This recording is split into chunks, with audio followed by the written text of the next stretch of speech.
मेरे प्यारे देशवासियों, नमस्कार। कोरोना के खिलाफ लड़ाई में जनता कर्फ्यू से लेकर आज तक हम सभी भारतवासियों ने बहुत लंबा सफर तय किया है। समय के साथ आर्थिक गतिविधियों में भी धीरे धीरे तेजी नजर आ रही है। हम में से अधिकांश लोग अपनी जिम्मेदारियों को निभाने के लिए फिर से जीवन को गति देने के लिए रोज घरों से बाहर निकल रहे हैं। त्योहारों के इस मौसम में बाजारों में भी रौनक धीरे धीरे लौट रही है, लेकिन हमें ये भूलना नहीं है कि लॉकडाउन भले चला गया हो, वायरस नहीं गया है।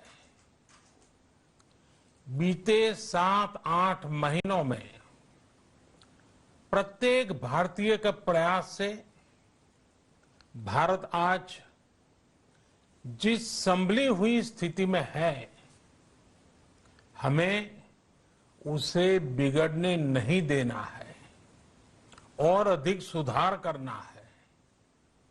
आज देश में रिकवरी रेट अच्छी है, फैटेलिटी रेट कम है। भारत में जहां प्रति 10 लाख जनसंख्या पर करीब 5,500 लोगों को कोरोना हुआ है, वहीं अमेरिका और ब्राजील जैसे देशों में ये आंकड़ा 25,000 के करीब है।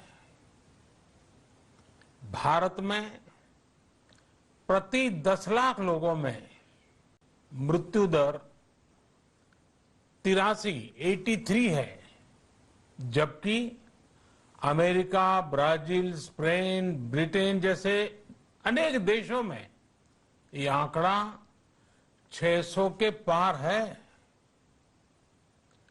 दुनिया के साधन संपन्न देशों की तुलना में भारत अपने ज्यादा से ज्यादा नागरिकों का जीवन बचाने में सफल हो रहा है। आज हमारे देश में कोरोना मरीजों के लिए 90 लाख से ज्यादा बेड्स की सुविधा उपलब्ध है। 12,000 क्वारंटाइन सेंटर्स है। कोरोना टेस्टिंग की करीब 2,000 लैब्स काम कर रही है। देश में टेस्ट की संख्या जल्द ही 10 करोड़ के आंकड़े को पार कर जाएगी। कोविड महामारी के खिलाफ लड़ाई में टेस्ट की बढ़ती संख्या हमारी एक बड़ी ताकत रही है। सेवा परमो धर्म के मंत्र पर चलते हुए हमारे डॉक्टर, हमारे नर्सिस, हमारे हेल्थ वर्कर्स, हमारे सुरक्षाकर्मी और भी सेवा के भाव से काम करने वाले लोग इतनी बड़ी आबादी की निस्वार्थ सेवा कर रहे हैं। इन सभी प्रयासों के बीच ये समय लापरवाह होने का नहीं है। ये समय ये मान लेने का नहीं है कि कोरोना चला गया या फिर अब कोरोना से कोई खतरा नहीं है। हाल के दिनों में हम सब ने बहुत सी तस्वीरें, वीडियो देखे हैं जिनमें साफ दिखता है कि कई लोगों ने अब सावधानी बरतना या तो बंद कर दिया है या बहुत ढिलाई ले आए हैं। ये बिल्कुल ठीक नहीं है। अगर आप लापरवाही बरत रहे हैं, बिना मास्क के बाहर निकल रहे हैं, तो आप अपने आप को, अपने परिवार को, अपने परिवार के बच्चों को, बुजुर्गों को उतने ही बड़े संकट में डाल रहे हैं। आप ध्यान रखिए, आज अमेरिका हो या फिर यूरोप के दूसरे देश, इन देशों में कोरोना के मामले कम हो रहे थे, लेकिन अचानक से फिर से बढ़ने लगे हैं और चिंताजनक वृद्धि हो रही है। साथियों, संत कबीरदास जी ने कहा है, पक्की खेती देख के गर्व किया किसान, अजहू जोला बहुत है, घर आवे तब जान। अर्थात कई बार हम पक्की हुई फसल देखकर ही अति आत्मविश्वास से भर जाते हैं कि अब तो काम हो गया, लेकिन जब तक फसल घर न आ जाए तब तक काम पूरा नहीं मानना चाहिए। यही कबीरदास जी कह के गए हैं। यानी जब तक सफलता पूरी न मिल जाए, लापरवाही नहीं करनी चाहिए। साथियों, जब तक इस महामारी की वैक्सीन नहीं आ जाती, हमें कोरोना से अपनी लड़ाई को रत्ती भर भी कमजोर नहीं पड़ने देना है।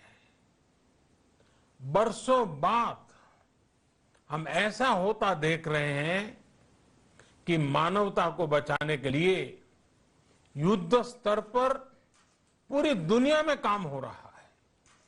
अनेक देश इसके लिए काम कर रहे हैं। हमारे देश के वैज्ञानिक भी वैक्सीन के लिए जी जान से जुटे हैं। भारत में अभी कोरोना की कई वैक्सीन पर काम चल रहा है। इनमें कुछ एडवांस स्टेज पर है, आशास्पद स्थिति दिखती है। साथियों, कोरोना की वैक्सीन जब भी आएगी, वो जल्द से जल्द प्रत्येक भारतीय तक कैसे पहुंचे, इसके लिए भी सरकार की तैयारी जारी है। एक एक नागरिक तक वैक्सीन पहुंचे, इसके लिए तेजी से काम हो रहा है। साथियों, रामचरितमानस में बहुत ही शिक्षाप्रद बातें हैं, सीखने जैसी बातें हैं, लेकिन साथ साथ अनेक प्रकार की चेतावनियां भी हैं। जैसे रामचरितमानस में बहुत बड़ी बात कही गई है, रिपु रुज पावक पाप, रिपु रुज पावक पाप, प्रभु अहि गनीय न छोट करी।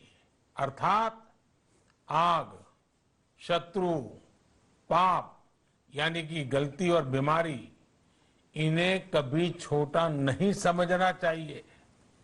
जब तक इनका पूरा इलाज न हो जाए, इन्हें हल्के में नहीं लेना चाहिए।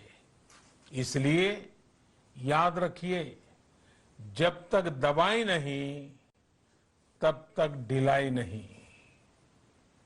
त्योहारों का समय हमारे जीवन में खुशियों का समय है, उल्लास का समय है। एक कठिन समय से निकलकर हम आगे बढ़ रहे हैं। थोड़ी सी लापरवाही हमारी गति को रोक सकती है, हमारी खुशियों को धूमिल कर सकती है। जीवन की जिम्मेदारियों को निभाना और सतर्कता, ये दोनों साथ साथ चलेंगे, तभी जीवन में खुशियां बनी रहेगी। 2 गज की दूरी, समय समय पर साबुन से हाथ धुलना और मास्क लगाना, इसका ध्यान रखिए। और मैं आप सबसे करबद्ध प्रार्थना करता हूं, आपको मैं सुरक्षित देखना चाहता हूं, आपके परिवार को सुखी देना चाहता हूं।